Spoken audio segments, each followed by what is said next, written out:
નમસ્કાર વિદ્યાર્થી મિત્રો, ફરી વખત આપ બધાનું સ્વાગત છે. પ્રીવિયસ લેક્ચરની અંદર આપણે વાત કરી ગયા પરાગરજની રચના. પરાગરજની રચના એ કઈ રીતના જોવા મળે છે, એનું નિર્માણ એ કઈ રીતના થાય છે, જેની ચર્ચા એ આપણે કરી ગયા. હવે એને અનુસરીને આજનો જે આપણો ટોપિક છે એ ટોપિક છે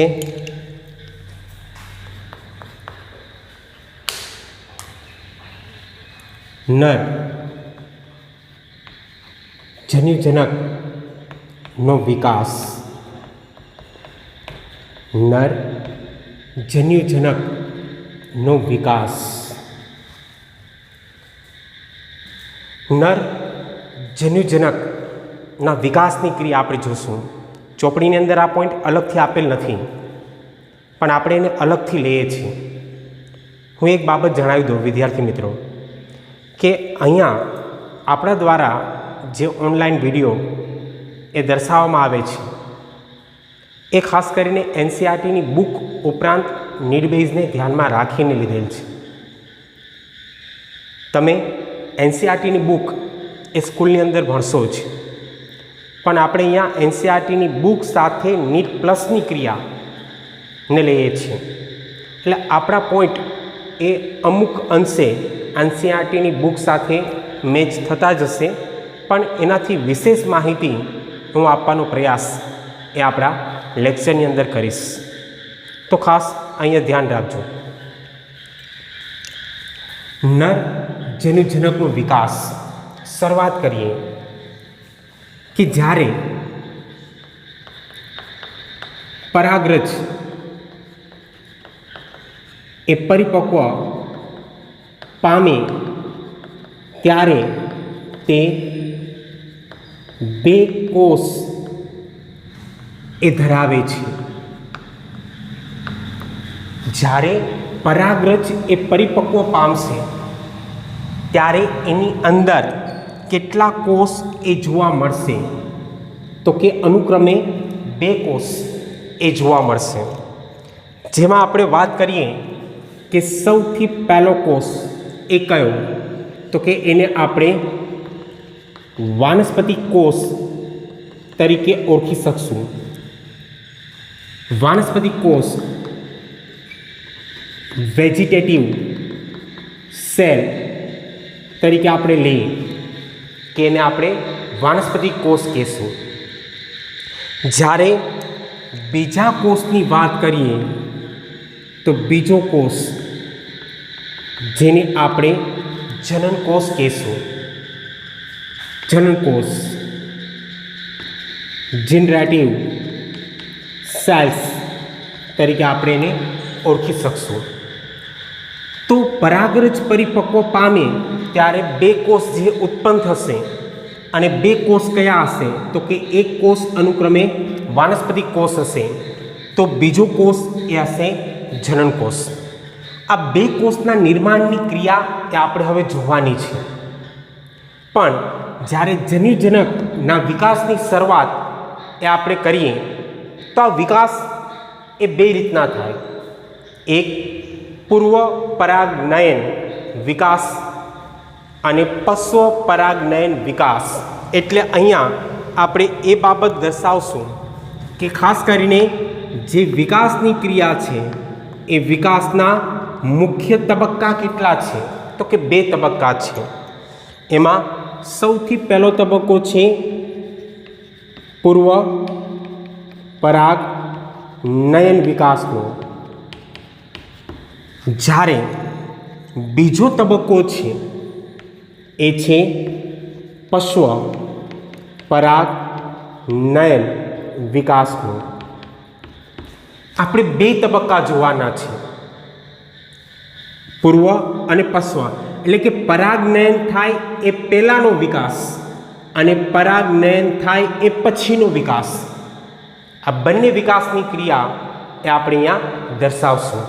જોઈએ ખાસ કરીને સૌથી પહેલો પોઈન્ટ, અને એ છે પૂર્વ પરાગનયન વિકાસ.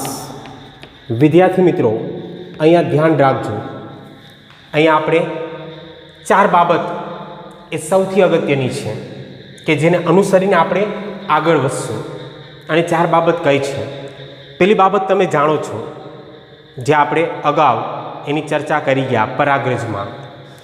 એ પોઈન્ટને હું ફરી અહીંયા રિપીટ કરું છું. એ ધ્યાન રાખજો કે આપણે કીધેલું હતું કે જે એક કોષ છે પીએમસી, પોલેન, મધર સેલ, જે ખાસ કરીને 2n સ્વરૂપે હોય. હવે એની ઉપર અર્ધીકરણની ક્રિયા એ લાગુ પડે, જેને લઈને નિર્માણ પરાગ ચતુષ્કનું થાય. પરાગ ચતુષ્કની ક્રિયા એ ધીરે ધીરે હવે શુષ્ક બને અને શુષ્ક બની અંતે પરાગ રજનું નિર્માણ એ થતું જોવા મળે છે. આ સંપૂર્ણ ઘટના એ આપણે જાણીએ છીએ કે 2nમાંથી અંતે ખાસ કરીને એનના નિર્માણની ક્રિયા, દ્વિતીયકીયમાંથી એકકીય સ્વરૂપની ક્રિયા એ જોવા મળશે. હવે ખાસ કરીને અહીંયા બીજો પોઈન્ટ દર્શાવીએ કે જ્યારે પરાગરજનું નિર્માણ થાય એટલે તેમાં એક મોટી રજધાની અને કોષ કેન્દ્ર એ આવેલ હશે, એટલે કે કોષ કેન્દ્ર યુક્ત રચના એ જોવા મળશે. પરાગરજનું નિર્માણ થશે ત્યારે તેમાં એક મોટી રસધાની અને કોષ કેન્દ્રયુક્ત રચના એ જોવા મળશે. હવે 2 પોઈન્ટ છે જે સૌથી અગત્યના છે કે જે હવે ખાસ કરીને પૂર્વ પરાગનયનના વિકાસની અંદર એ આપણે જોશું. તો અહીંયા જોઈએ કે કોષના વિભાજનમાં, હવે કોષનું અહીંયા વિભાજન થશે, આગળ હું સમજાવીશ કે કોષના વિભાજનમાં ત્રાક તંતુનું નિર્માણ એ મહત્વની ભૂમિકા એ ભજવે છે. જ્યારે કોષનું વિભાજન થશે અને વિભાજનમાં સૌથી અગત્યનો ફાળો કોઈનો હશે તો હશે ત્રાક તંતુઓનો. આપણે ધોરણ 11માં ભણી ગયા કે કોષ વિભાજનમાં ત્રાક તંતુઓ જોવા મળતા હોય છે. અહીંયા પણ કહી શકશું કે કોષના વિભાજનમાં ત્રાક તંતુના નિર્માણનું મહત્ત્વ, એની ભૂમિકા એ સૌથી અગત્યની રહેશે. ઉપરાંત હજી આપણે એક પોઈન્ટ અહીંયા દર્શાવીએ કે ખાસ કરીને આ ત્રાક તંતુઓ અસમમિતીય રચના એ ધરાવે છે. અસમમિતીય રચના એટલે સરખા નહીં હોય, એની જે રચના છે એક સરખી જોવા નહીં મળે, એટલે આપણે અહીંયા કહીશું કે એ અસમમિતીય રચના સ્વરૂપે જોવા મળશે. તો આ જે 4 પોઈન્ટ છે એ આપણા માટે અગત્યના છે અને એને અનુસરીને હવે જે કંઈ પણ બેઝ એ આપણે જોશું એ કમ્પ્લીટ આકૃતિને લઈને હશે.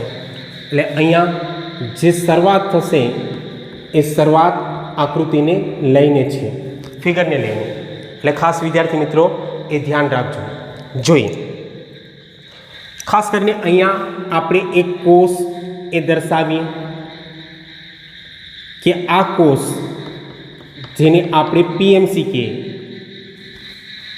અને એ પીએમસી ઉપર અર્ધીકરણની ક્રિયા એ લાગુ પડશે, જેના કારણે અહીંયા જે અસ્તિત્વમાં આવતો કોષ છે જે પરાગ ચતુષ્ક તરીકે ઓળખાશે.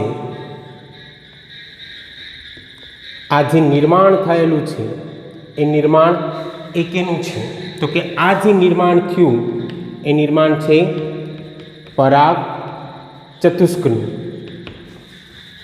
અને પરાગ ચતુષ્કને લઈને હવે આપણે આગળ વધીએ तो अंते जे निर्माण थशे ए निर्माण केनुं तो के परागरजनुं जे निर्माण ए जोवा मळशे ए निर्माण ए केनुं हशे तो के ए निर्माण हशे परागरजनुं। अने परागरजनुं निर्माण जोईए तो कंईक आवी रीतना ए आपणे जोई शकशुं के आ संपूर्ण क्रिया छे ए परागरजनी छे। ए परागरजनी अंदरना भागे आवेलो आ भाग जेने आपणे कहेशुं कोष केंद्र। अंदरना भागे जोवा मळती रचना ए कोष केंद्रनी छे। उपरांत अंदरना भागे आवेलो आ भाग जेने आपणे कहेशुं के आ भाग ए केनो छे तो के ए भाग रसधानीनो छे। एनी अंदर जोवा जईए तो आवी रीतना घट स्वरूपनी रचना ए जोवा मळती हशे। आ घट स्वरूपनी रचना धरावतो भाग जेने आपणे कहेशुं कोष रस। हवे खास करीने एनी फरते आवेलुं आ जे आवरण छे जेने आपणे कहेशुं कोष रस पटल के आवरण ए कोष रस पटलनुं छे। अहींया दर्शावीए तो आ जे भाग छे ए भाग जेने आपणे कहेशुं अंत आवरण इंटाइननो भाग छे। इंटाइन मीन्स अंत आवरणनो भाग छे। खास करीने आ भाग जोवा जईए तो आ भाग छे बाह्य आवरणनो एक्सिननो मीन्स ए भाग बाह्य आवरणनो छे। अने वच्चे जोवा मळती आ जे खाली जग्या छे ए खाली जग्या जेने आपणे कया तरीके ओळखी शकशुं तो के जनन छिद्र तरीके ओळखवामां आवशे। हवे आपणे आगळ वधीए के आ जे के पण क्रिया ए आपणे जोयेली छे ए तमाम क्रिया ए केनी छे परागरजनी। हवे धीरे धीरे परागरज ए परिपक्व बने। धीरे धीरे परागरज ए परिपक्व बनशे एटले ए परागरजनी अंदर हवे आपणे जोवा जईए के आ जे परागरजनो भाग छे के जेनी अंदर थोड़ो घणो फेरफार ए आपणे जोई शकशुं। अने ए फेरफार ए शुं हशे तो के खास करीने एनी अंदरना भागे जोवा जईए जेवो परागरज ए परिपक्व बनशे एटले खास करीने अहींया बे मोटी रसधानी ए जोवा मळशे। अने अहींया जोवा मळतो आ जे भाग छे ए भाग ए केनो रहेशे कोष केंद्रनो। बे मोटी रसधानी अने कोष केंद्रनी क्रिया ए जोवा मळशे। हजी आ प्रक्रिया ए धीरे धीरे जेम आगळ वधशे एम हवे जे परागरजनी क्रिया छे ए जोवा जईए तो अंदरना भागे हजी केटलाक फेरफार ए आपणे जोई शकशुं। अंदरना भागे जोवा जईए तो अंदरना भागे हवे जे बे मोटी रसधानीओ हती ए हवे एक ज रसधानीमां फेरवाई जशे। एटले के अहींया फक्त एक मोटी रसधानी ए जोवा मळशे जे एक ज हशे। अने हवे जे निर्माण थशे ए निर्माण केनुं तो के हवे जे निर्माण थशे ए आवी रीतना ત્રાક તંતુઓનું નિર્માણ થશે। આ જે દર્શાવેલી ક્રિયા છે એ ત્રાક તંતુઓની છે અને એ ત્રાક તંતુઓ સાથે અહીંયા કોષ કેન્દ્રનો ભાગ એ જોડાયેલો હશે કે આવી રીતના જે ત્રાક તંતુઓ છે એ ત્રાક તંતુઓ સાથે કોષ કેન્દ્રનો ભાગ એ જોડાયેલો છે। તો અહીંયા આપણે બાબત એ દર્શાવશું કે ખાસ કરીને આ જે ત્રાક તંતુઓ છે એ ત્રાક તંતુઓ અસમમિતીય રચના ધરાવતા ખાસ કરીને ત્રાકતંતુઓ છે અને વચ્ચેના ભાગે જોવા મળતો જે આ ભાગ છે જેને આપણે કોષ કેન્દ્ર તરીકે ઓળખી શકશું. પોઈન્ટ ક્લિયર અહીં સુધી? હવે ખાસ કરીને હજી આગળ વધીએ અને જોઈએ તો જેને અનુસરીને અસમમિતીય ત્રાકતંતુઓને લઈને હવે કોષ કેન્દ્રનું વિભાજન એ થઈ જશે અને એના કારણે અહીંયા જે એક સંપૂર્ણ ભાગ એ જોવા મળશે એ કંઈક આવી રીતની રચના એ ધરાવતો હશે.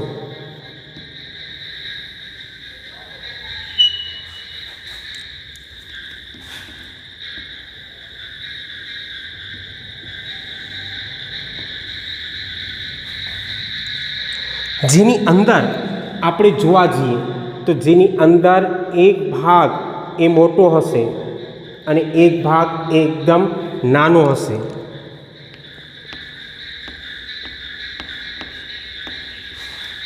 વચ્ચેના ભાગે એક દિવાલ એ આવેલી હશે અને આ દિવાલ જેને આપણે કહીશું કોષ દિવાલ.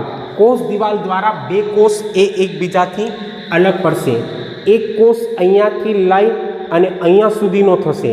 વિદ્યાર્થી મિત્રો ધ્યાન રાખજો ખાસ કે એક કોષ અહીંયાથી લઈ અહીંયા સુધી અને બીજો કોષ એ અહીંયાથી લઈ અને અહીંયા સુધી. આમ બે કોષ એકબીજાથી અલગ પડશે. હવે બે છૂટા પડેલા જે કોષ છે એમાં સૌથી મોટો કોષ જે દેખાય છે આ જોવા મળતો મોટો કોષ જેને આપણે કયા કોષ તરીકે ઓળખી શકશું તો કે વાનસ્પતિક કોષ છે.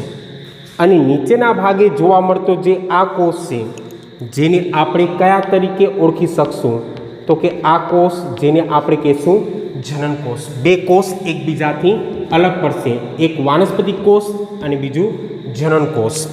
અહીંયા એટલું પણ આપણે કહી દઈએ કે વાનસ્પતિક કોષ એ મોટો કોષ છે જ્યારે જનન કોષ એ નાનો કોષ છે. આ બે કોષનું નિર્માણ કઈ રીતના થયું તો કે એની ઉપર અસમ વિભાજનની ક્રિયા એ લાગુ પડી. એટલે અહીંયા એ આપણે દર્શાવશું કે અસમ વિભાજન એ થવાને કારણે અસમ વિભાજન થવાને કારણે બે અસમ કદના કોષ સર્જાના. અસમ કદના જે સરખા ન હોય તેવા, જેમાં એક કોષ મોટો કોષ છે, બીજો કોષ એ નાનો કોષ છે. હા, પણ જે બંને કોષ છે એ બંને કોષ એ કેવા સ્વરૂપે હશે? એન સ્વરૂપે, મીન્સ એકકીય સ્વરૂપના જ એ જોવા મળશે. એવું કહેવાય છે કે ખાસ કરીને 60% જે આવૃત બીજધારી વનસ્પતિ છે એ 60% આવૃત બીજધારી વનસ્પતિની અંદર આવી રીતના દ્વિકોષીય રચના એ જોવા મળતી હોય છે. દ્વિકોષીય એટલે બે કોષીય રચના, બે કોષ ધરાવતી રચના. પણ હજી આનાથી કંઈક આપણે આગળ વધીએ તો કેટલીક વનસ્પતિઓની અંદર કંઈક આવી રચના એ આપણે જોઈ શકશું.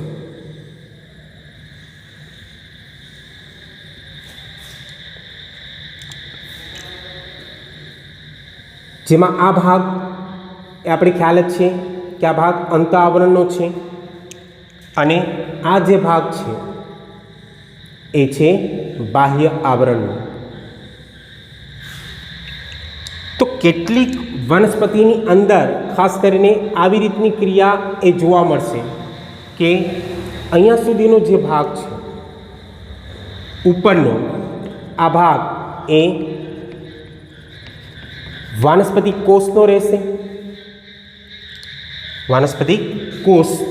જ્યારે નીચેનો જે ભાગ છે એ આવી રીતના ખાસ કરીને બે કોષ એ ધરાવતો હશે, એક આ કોષ અને એક આ તરફ આવેલો કોષ.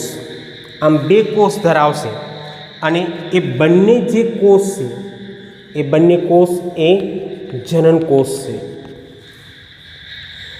તો એક વાનસ્પતિક કોષ કોષની ક્રિયા એ રહેશે, પણ અહીંયા 2 જનનકોષ ઉત્પન્ન થશે. ક્યારેક આ ક્રિયા પણ જોવા મળશે કેટલીક વનસ્પતિઓની અંદર. અને હવે આપણે અહીંયા દર્શાવીએ કે જે 40% આવૃત બીજધારી વનસ્પતિ છે એમાં આવી રચના જોવા મળે, એટલે કે ત્રિકોષીય રચના એ જોવા મળે છે. 3 કોષ ધરાવતી રચના, જેમાં એક વાનસ્પતિક કોષ જ્યારે 2 જનનકોષ હશે. તો અહીંયા સુધીની ક્રિયા એ આપણે દર્શાવી શકીએ કે 60% એવી વનસ્પતિઓ છે જેમાં દ્વિકોષીય રચના એ જોવા મળે છે, જ્યારે 40% એવી વનસ્પતિઓ છે જેમાં ત્રિકોષીય રચના એ જોવા મળતી હોય છે. પોઈન્ટ ક્લિયર અહીં સુધી? હવે એ 2 કોષને અનુસરીને આપણે અહીંયા એ પોઈન્ટને દર્શાવીએ કે 2 અસમાન કોષ એ જોવા મળે, જે સરખા નથી. બંને કોષ એકબીજાથી કેવા છે? અલગ. 2 અસમાન કોષ જે જોવા મળે છે એમાં ખાસ કરીને એક કોષ એ કયો છે?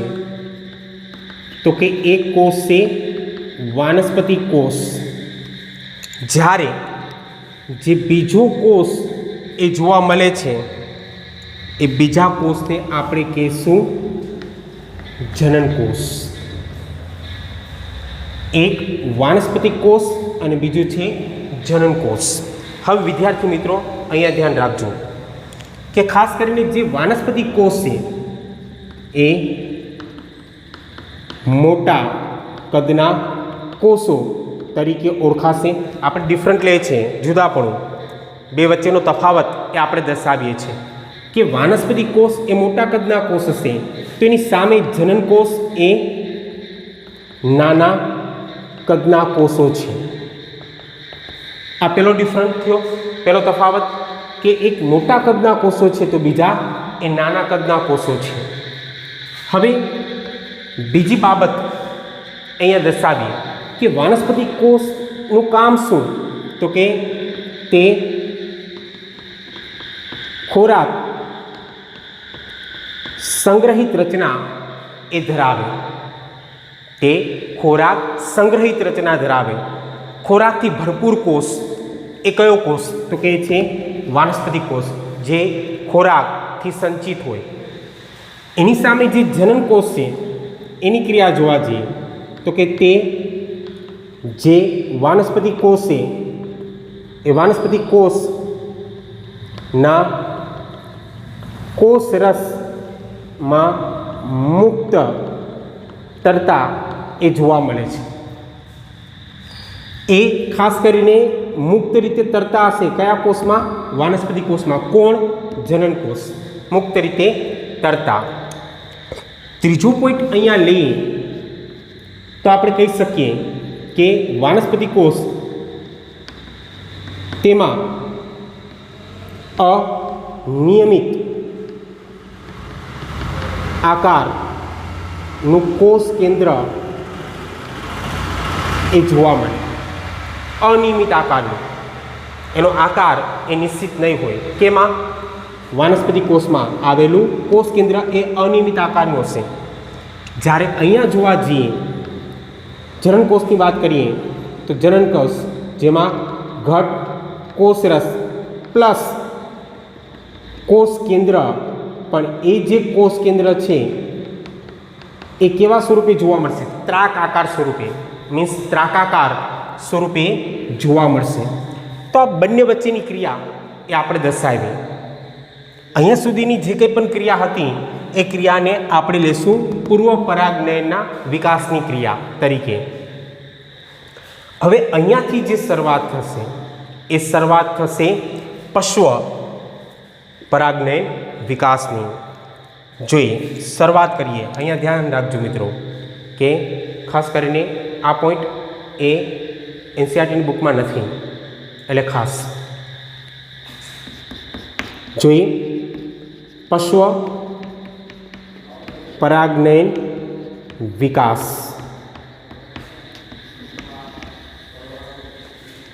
આ પોઈન્ટના લખાણની ક્રિયા હું ટૂંકી દર્શાવીશ, પણ સમજવાનું સૌથી વધારે રહેશે તમારા માટે. જોઈએ ખાસ કરીને પશુ પરાગનયન વિકાસ, તો કે અહીંયા આવેલો આ ભાગ સ્ત્રી કેસરનો કે સ્ત્રી કેસર, જેના 3 ભાગ હશે. ખાસ કરીને સૌથી પહેલો ભાગ પરાગાસનનો, બીજો ભાગ એ રહેશે પરાગ વાહિનીનો, અને જે ત્રીજો ભાગ છે એ ભાગ છે બીજાશયનો. હવે જ્યારે પરાગરજ, આ જે પરાગરજની રચના એ આપણે દર્શાવીએ છીએ, આ પરાગરજ જ્યારે પરાગાસન ઉપર સ્થાપિત થશે,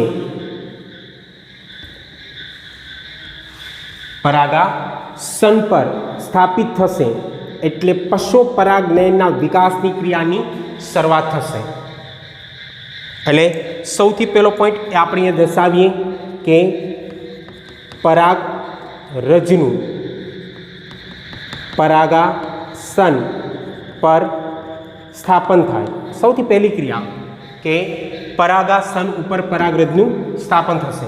કમ્પ્લીટ અહીંયા સુધી. હવે ખાસ કરીને જેવું પરાગરજનું પરાગાસન પર સ્થાપન થાય એટલે પરાગરજ જે છે, આ જે પરાગરજ છે એ પરાગાસનમાંથી 2 વસ્તુનું શોષણ કરશે, પાણી પ્લસ શર્કરા. એટલે અહીંયા બીજો પોઈન્ટ કે પરાગાસનમાંથી હવે એ 2નું શોષણ કરશે, અને 2 કઈ વસ્તુ? પાણી પ્લસ શર્કરાનું શોષણ એ કરશે, 2નું શોષણ એ દર્શાવશે. અને એના કારણે હવે જે અંત આવરણનો ભાગ છે, પરાગરજનો અંત આવરણનો ભાગ છે, એ અંત આવરણનો ભાગ એ ધીરે ધીરે આગળ વધી અને ખાસ કરીને અહીંયાથી આ ભાગ એ સહેજ લંબાઈ અને આગળ વધતો જોવા મળશે. આ અંત આવરણનો ભાગ એ હવે લંબાઈને, જ્યાંથી જનન છિદ્રનો ભાગ છે, અગાઉ આપણે જોઈ ગયા, એ જનન છિદ્રના ભાગેથી એ અંત આવરણનો ભાગ એ લંબાઈ અને એક નલિકા સ્વરૂપની રચના એ દર્શાવશે. અને એ નલિકાને હવે આપણે જે કહેશું એ નલિકા હશે પરાગ નલિકા. કમ્પ્લીટ અહીં સુધી. એટલે હવે અહીંયા આપણે કહેશું કે અંત આવરણ એ લંબાઈને પરાગ નલિકાનું નિર્માણ એ દર્શાવે છે. કમ્પ્લીટ. હવે એ જે પરાગ નલિકા લંબાયેલી છે એની અંદર 2 કોષ હશે. એક સૌથી આગળ જે જોવા મળતો કોષ હશે, એ સૌથી આગળ જોવા મળતો કોષ એ કયો? તો કે સૌથી આગળ જોવા મળતો કોષ એ વાનસ્પતિક કોષ હશે. અને એની બિલકુલ પાછળ આવેલો જે કોષ હશે આ તરફ, આ કોષ એ કયો હશે? તો કે આ તરફ જે આવેલો કોષ છે એને આપણે જનન કોષ કહીશું. સૌથી આગળ એ વાનસ્પતિક કોષ અને એની પાછળ એ જનન કોષ. કમ્પ્લીટ. હવે ધીરે ધીરે વાનસ્પતિક કોષ એ અવનત પામશે. એટલે કે આ કોષ વાનસ્પતિક કોષ એ ધીરે ધીરે અવનત પામે છે. અવનત એટલે નાશ પામવું. અને અહીંયા જે જનન કોષ છે એ ફરી વખત સમવિભાજન પામી કઈ ઘટના થશે? તો કે સમવિભાજન. અને સમવિભાજન પામી એકમાંથી 2 કોષ બનાવશે.